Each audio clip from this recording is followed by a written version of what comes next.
All right, ladies and gentlemen, welcome to yet a new exclusive episode of the Reality Kenya. My name is Simi Kenya. Of course, we are back and live from the Learned Corner as well. And as usual, our guest this morning is the Deputy Party Leader, Safina Party Honorable Wakili Willis Otieno Piki Piki Ponki. Paka Melodies. Karibu sana. Thank you very much. How was the weekend? The weekend was good. Paka was around. Yes, just meeting people. Just zero grazing around and meeting people. We continue the conversation on how to transform this country. And you know, it is important that Kenyans need to understand what the economy of this country is. You know, one thing that caught my attention over the weekend was a rant by David T, in which he essentially threw in the towel. He said he wished that even Baba won, so that it's Uhuru's people who will be dealing with the mess that they're dealing with. In essence, he was actually saying that they are not able to deal with the challenges we are facing. And you know, I've always told you, and I keep saying, mark my words, the bane of our economy is what is called debt. Debt finance, our debt stock today, is what is causing the pain that everybody is seeing. And I am now getting worrying signs that Kenya will likely default, most likely default on the payment of its debts. Because we have several debts, two principal debts which are maturing this year. One of them is the Eurobonds, and we'll be expected to pay almost 400 billion at a go. In fact, the debt this financial year. And if you look at the collections by KRA, I'm not seeing how that is going to be done. Unless something happens, we are staring at a default. So it is important that Kenyans start having a conversation. What is a debt default, and what does it mean to your life? And for you to understand what a debt default is and its impact on the lives of the common man, is you look at Ghana, look at Sri Lanka, look at Lebanon, look at Greece, look at Argentina. These are countries that have had some forms of debt default. In Ghana, they are calling the debt distress exchange, DDE. And a debt default, when a government defaults in paying its debts, you'll find a government like Kenya, where almost 55% of the debt is from the domestic market, from local banks.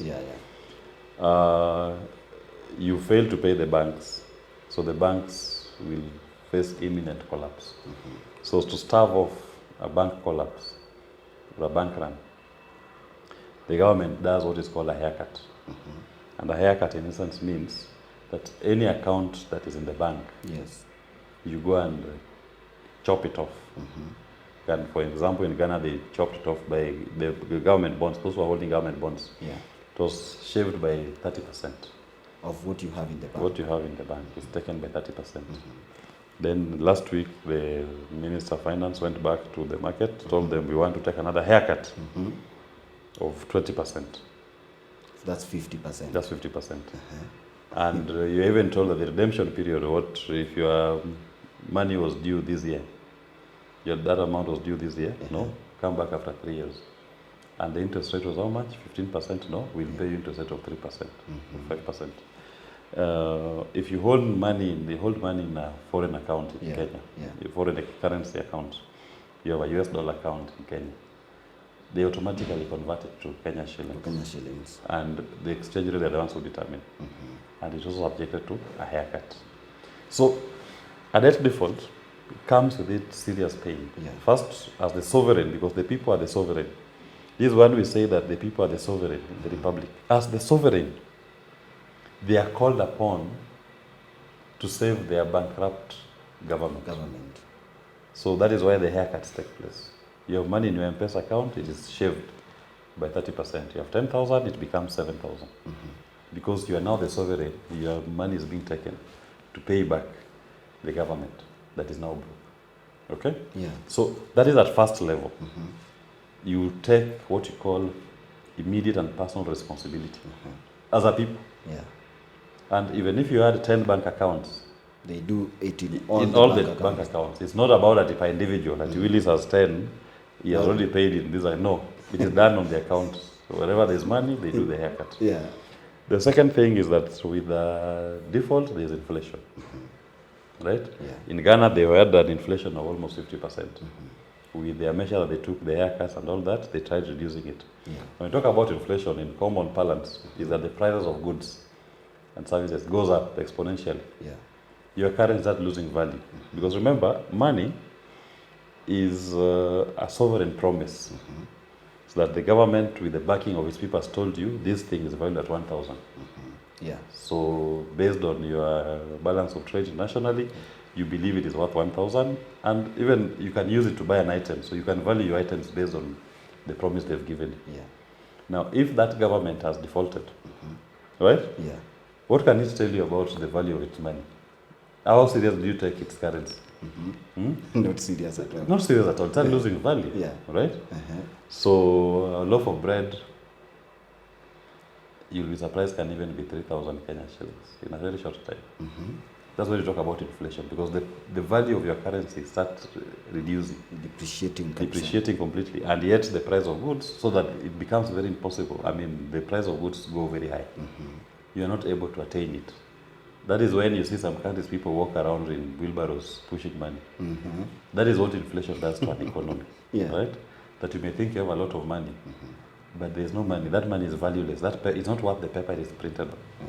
Okay? Yeah. Because the currency does not have any what you call a sovereign backing that is believable.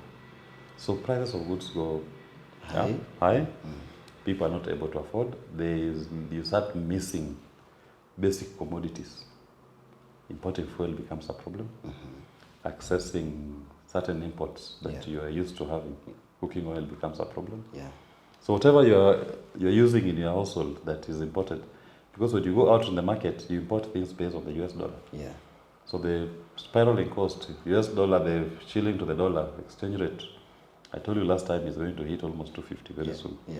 That time it can even be 1,000 Kenya shillings to $1. You get? Yeah. Those are the consequences of a bank, of a default, debt default. And it is important that as Kenyans, people understand what this is.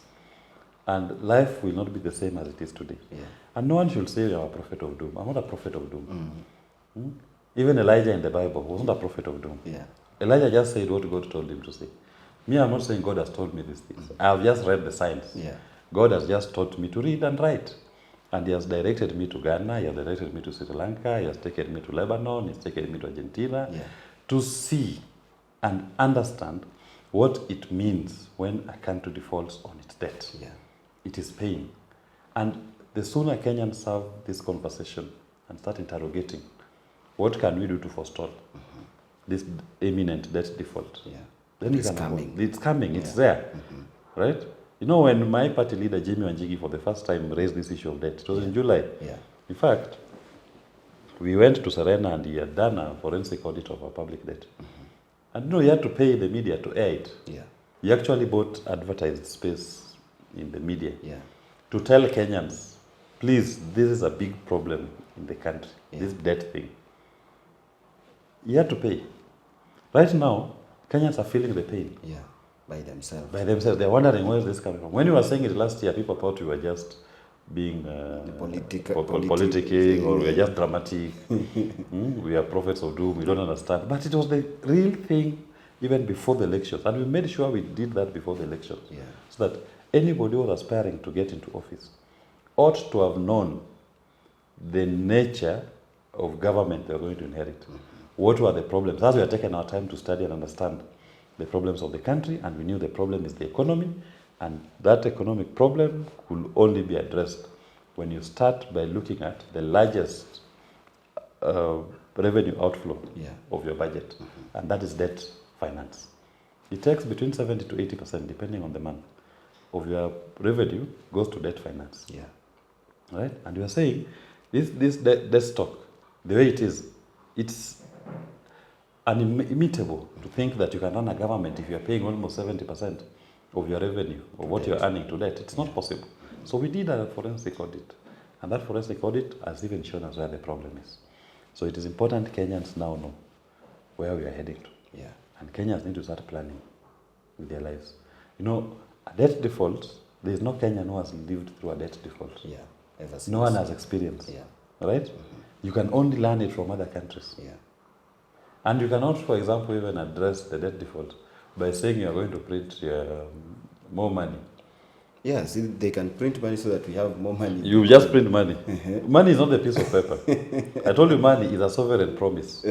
There's the sovereign backing of the money that values that money. If you just print so much money and it's now all over, it's available everywhere, that money now becomes worthless. It's nothing. There's no sovereign promise behind it. There's no production that you can say informs its printing, right? So what becomes its value? That's the time when you can even go to buy a loaf of bread at 1 billion.